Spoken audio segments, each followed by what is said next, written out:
hast Susannes Post abgefangen. Das hat sich irgendwie so ergeben. Das ist ja ein Hammer. Zwischen uns ist schon lange keine richtige Beziehung mehr. Und was ist für dich eine richtige Beziehung, wenn ich fragen darf? Wenn keiner dem anderen etwas vormacht, das verstehe ich unter einer richtigen Beziehung. Warum könnt ihr Männer nicht verlieren? Dafür können wir ganz andere Sachen.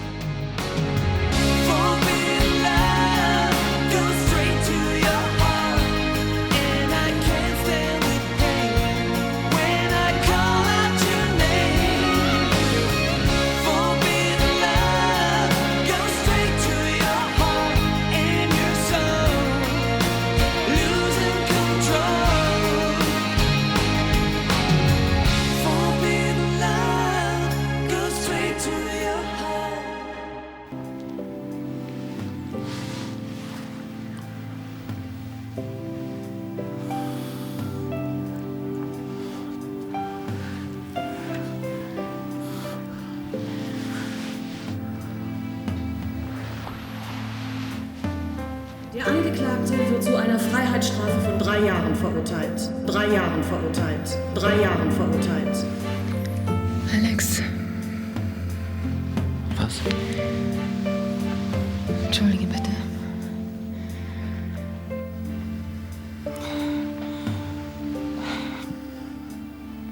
Wollen wir das mit dem Neustart noch mal probieren? Nein. Ich mein's ernst.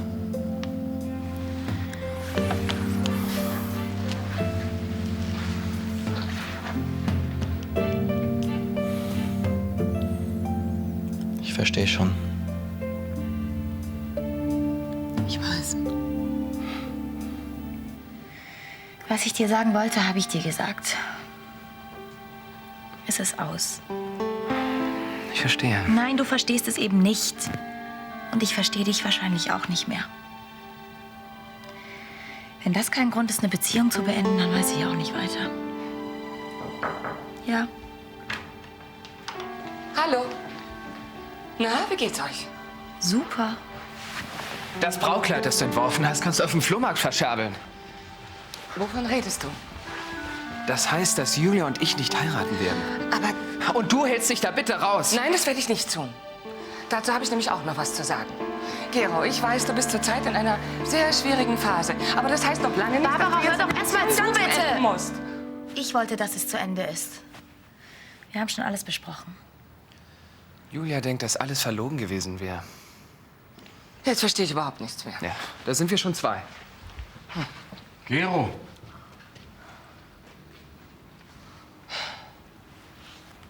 Ich sehe, Schwester Barbara kümmert sich mal wieder um ihre Lieblingspatientin. Eigentlich wollte ich mich heute um meinen Lieblingsstallburschen kümmern. Aha. Und was hast du mit mir vor? Ich wollte mit dir heute Abend in die Oper. Zur Verleihung der Förderpreise für junge Musiker. Du hast nicht recht. Ein bisschen Ablenkung kann nie schaden. Gut, lass ich mich ablenken. Julia, du hast doch nichts dagegen, dass ich heute Abend mit Barbara in die Oper gehe. Nein, ich bin es ja gewohnt, hier alleine rumzusitzen.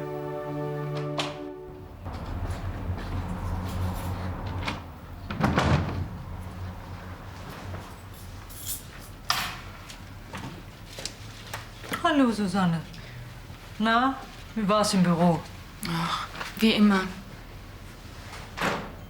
Deiner Laune nach war's aber nicht wie immer. Wieso? Oh, ich mein bloß. Was meinst du bloß?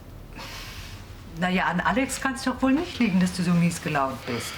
Was hat denn meine Laune mit Alex zu tun? Naja, eben, das frage ich mich auch. Sei doch froh, dass du mit einem netten Menschen zusammenarbeiten kannst. Kannst du bitte einmal aufhören, von Alex zu reden, oder glaubst du einfach nicht? Wenn das Alex ist, dann sag ich, ruf zurück. Ich gehe schon.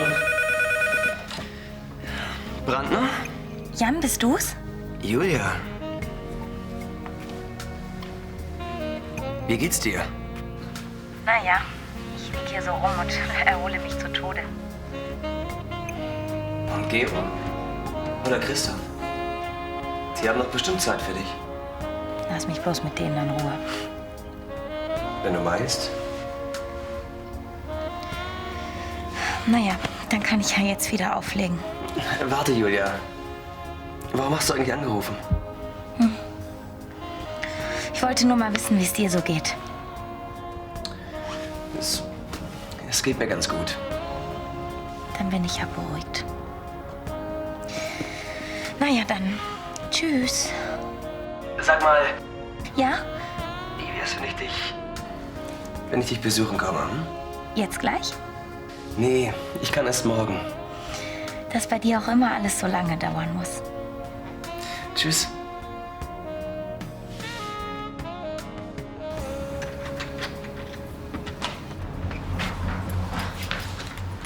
Wo warst du so lange? Beim Schulbau in Kalk. Geht alles drunter und drüber.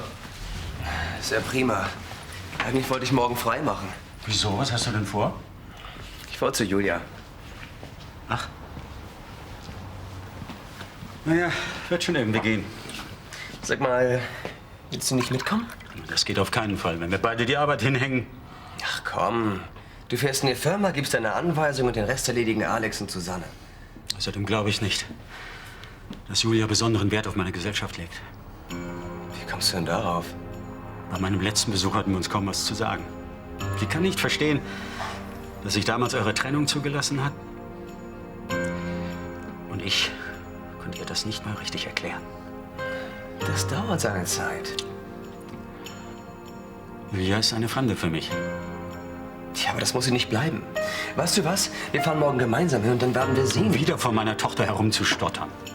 Du übernimmst dich wie ein kleines Kind. Und irgendwann musst du sie doch mal kennenlernen. Ich komme nicht mit und damit basta.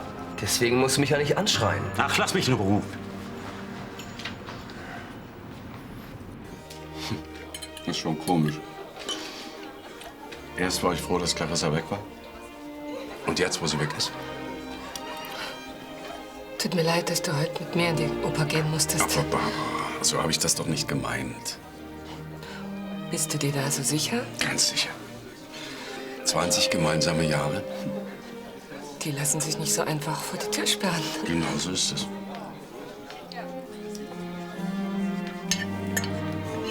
Von mir aus kannst du gerne weiterreden. Ich will dich mit meinen Gedanken über Clarissa nicht langweilen. Es wird dir aber sicher ganz schwer fallen, an was anderes zu denken. Weißt du, Clarissa hat so viele Fehler, dass es nie langweilig war mit ihr. Vermisst du jetzt die Fehler mit ihr? Irgendwie schon. Vielleicht sollte ich doch noch mal mit ihr reden. Da hast du recht. Am besten, du machst gleich jetzt einen Termin mit ihr aus. Aber ich kann sie doch unmöglich jetzt noch anrufen. Das nicht. Aber da drüben sitzt Charlie. Die gibt dir deinen Terminvorschlag sicher gerne weiter.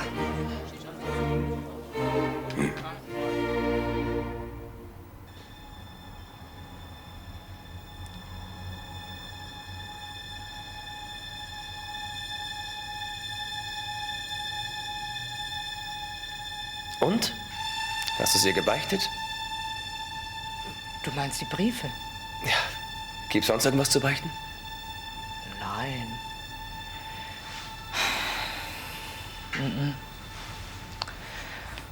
Ich habe mich noch nicht getraut. So kann's aber nicht weitergehen. Warum erzählst du es ihr nicht endlich? Ich war schon kurz davor, aber weißt du, ich will einfach nicht, dass sie so oft an Oliver denkt. Das macht sie doch ohnehin. Vielleicht nicht mehr so lange.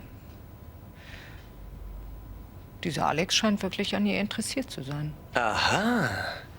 Ich höre die Nachtigall. Heiratsinstitut Brandner. Ach, Quatsch.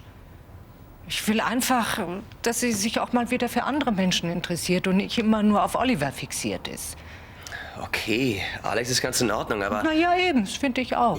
Aber du kannst deswegen nicht Olivers Briefe unterschlagen. Also wenn ich du wäre, würde ich kein Auge zubekommen. Gute Nacht.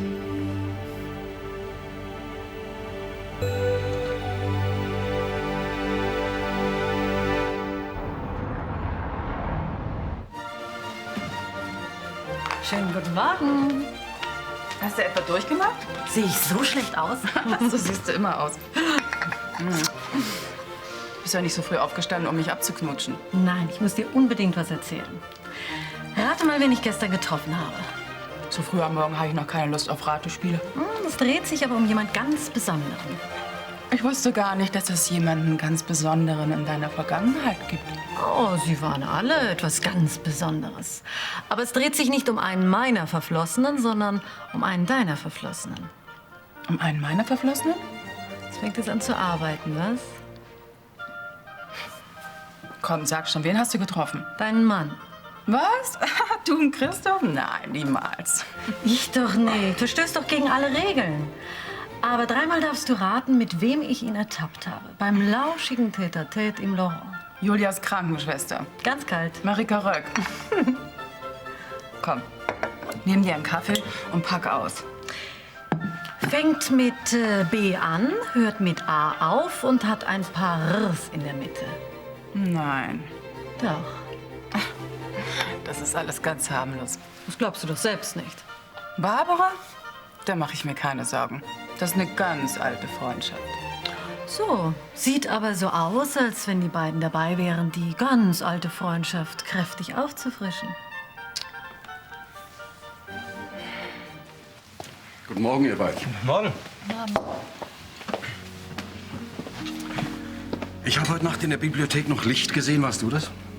Ich habe noch gelesen. Ist ein bisschen spät geworden. Julia, du musst viel schlafen. Ich war aber nicht müde. Du hättest dich wenigstens in dein Bett legen können. Vergiss bitte nicht, du hast gerade eine lebensgefährliche Lungenentzündung hinter dir. Wenn ich nicht schlafen kann, dann kann ich nicht schlafen. Dann zieh dir wenigstens jetzt was an. Du läufst rum wie im Hochsommer. Ja, so froh, dass ihr mal alle wisst, was gut für mich ist.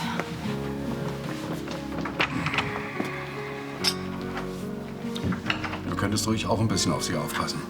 Seit wann lässt sich von mir was sagen? Von mir doch auch nicht. Da fehlt Clarissa.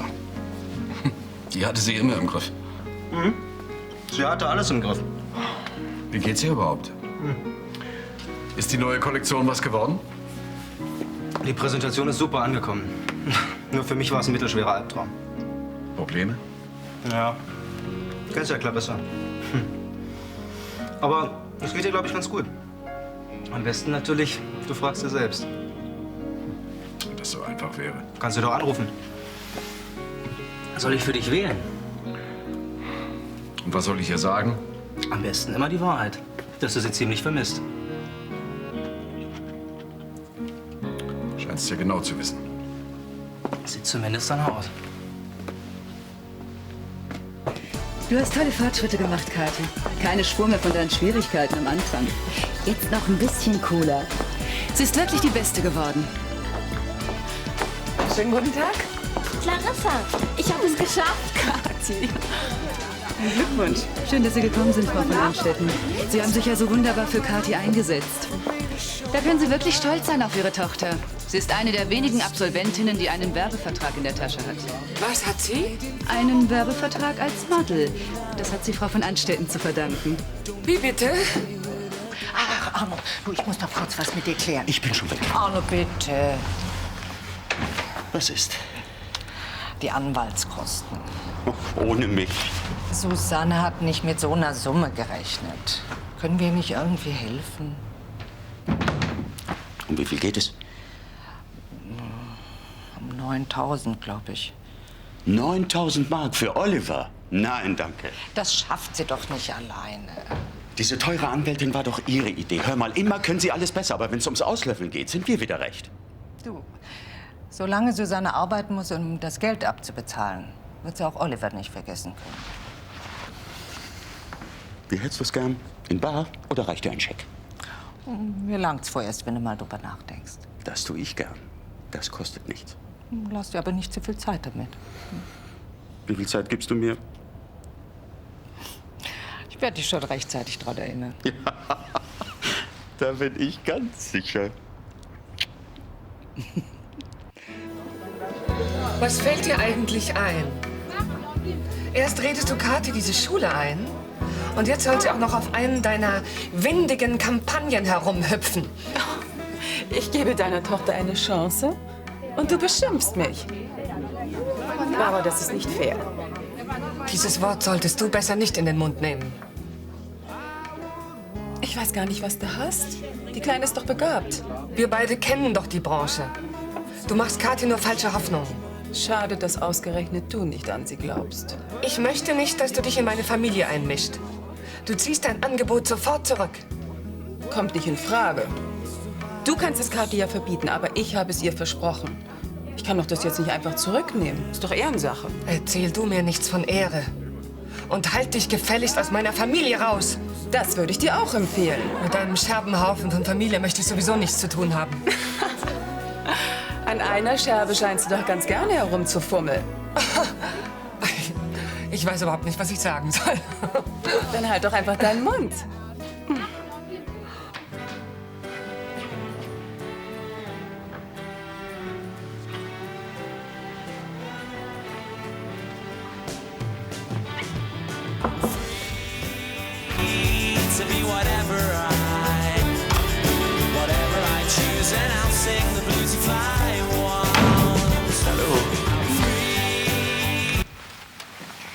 Ich habe nicht geglaubt, dass du wirklich kommst. Wieso? Ich hab's doch versprochen, oder? Du hast ganz schön lange gebraucht, um zu kapieren.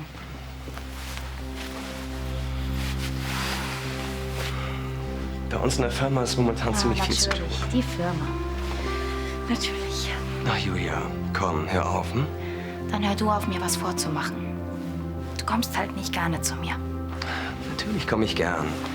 Ich wollte sogar Arno mitbringen, aber Oh, ich weiß. Die Firma? Die Firma. Nein. Naja, er meinte, letztes Treffen, das sei ziemlich daneben gewesen. Ja. Wohl auch noch meine Schuld? Nein. Wer hat denn vor mir gesessen und rumgestottert? Arno weiß, dass es seine Schuld ist. Zumindest teilweise. Teilweise? Ja. Julia, wir müssen einfach mehr Geduld mit unseren Eltern haben. Du warst doch überhaupt nicht dabei. Ich gebe mir jedenfalls Mühe. Womit? Na, Clarissa und ich, wir verstehen uns schon viel. Du triffst dich mit Clarissa? Warum nicht? Ist doch nichts dabei, oder? Klar, nichts dabei. Nee, du hast vielleicht Nerven. Für mich keine Zeit haben, aber sich mit Clarissa treffen. Sie ist schließlich unsere Mutter. Oh, und was für eine? Zuerst beklagst du dich, dass die Arno immer noch fremd ist und jetzt wirfst du mir vor, dass... Lass mich doch in Ruhe, du steckst doch eh mit denen allen unter einer Decke. Julia, was ist bloß mit dir los? Es interessiert dich doch gar nicht, wie es mir geht.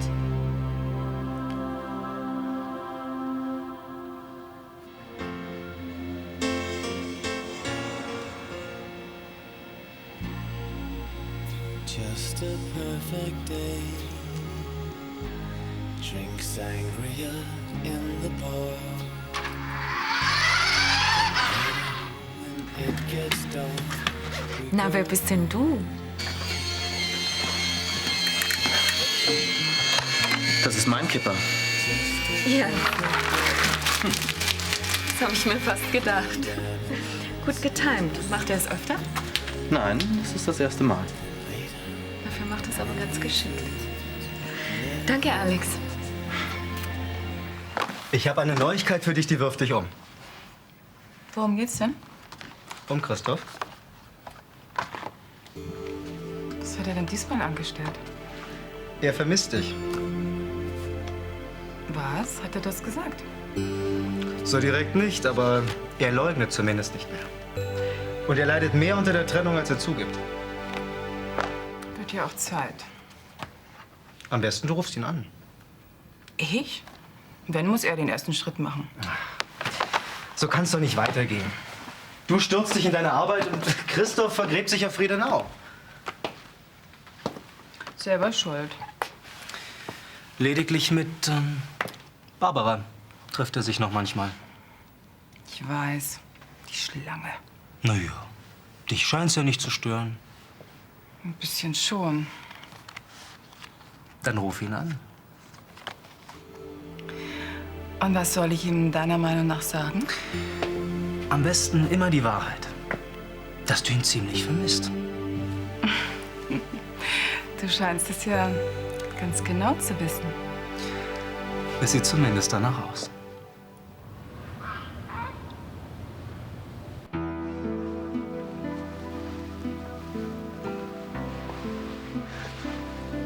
Ich dachte, Jan wäre hier. Was ist mit ihm? Er ist genau wie alle anderen. Wenn er mich wenigstens so in den Arm genommen hätte wie du. Aber erst kommt er eine Ewigkeit nicht und dann ist er endlich da und wir machen uns die ganze Zeit blöde Vorwürfe. Er hat sich doch immer um dich gekümmert. Ja, aber ich habe dieses Mitleid langsam satt. Julia, sei doch vernünftig. Ich will aber nicht. Es kommt mir alles schon zum Ohren raus. Ich will mal wieder richtig unvernünftig sein. Du musst Geduld haben. Wenn die Transplantation erst überstanden ist, dann... Transplantation. Ich kann es nicht mehr hören, das Wort. Und Krankheit auch nicht. Du wirst sehen, du kannst bald wieder ausreiten. Ja, Foxy hat mir schon gesagt, er zählt die Tage.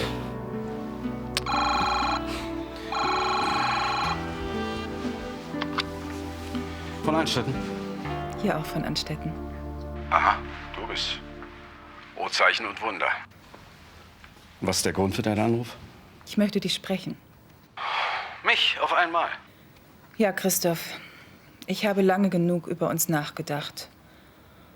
Es macht mich einfach fertig, wie alles zwischen uns gelaufen ist. Ja, wem sagst du das? Wir müssen endlich über alles reden. Und zwar in Ruhe. Da rennst du offene Türen ein. Ich frage mich nur, wie du plötzlich darauf kommst, wo wir doch eine Ewigkeit nicht mehr miteinander geredet haben. Spielt es denn eine Rolle? Ich jedenfalls will es nicht noch länger hinauszögern. Was schlägst du vor? Ein gutes Essen an einem schönen Abend mit zwei Menschen, die sich bestimmt viel zu sagen haben. Klingt nicht schlecht. Und wann? Wenn es nach mir geht, lieber heute als morgen.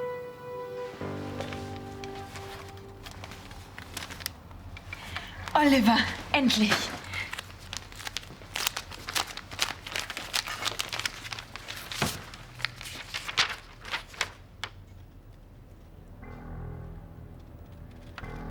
Das gibt's auch nicht.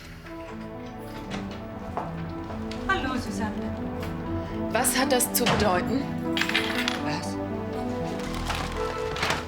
Dass du keinen meiner Briefe beantwortet hast. Da gibt's also noch andere Briefe?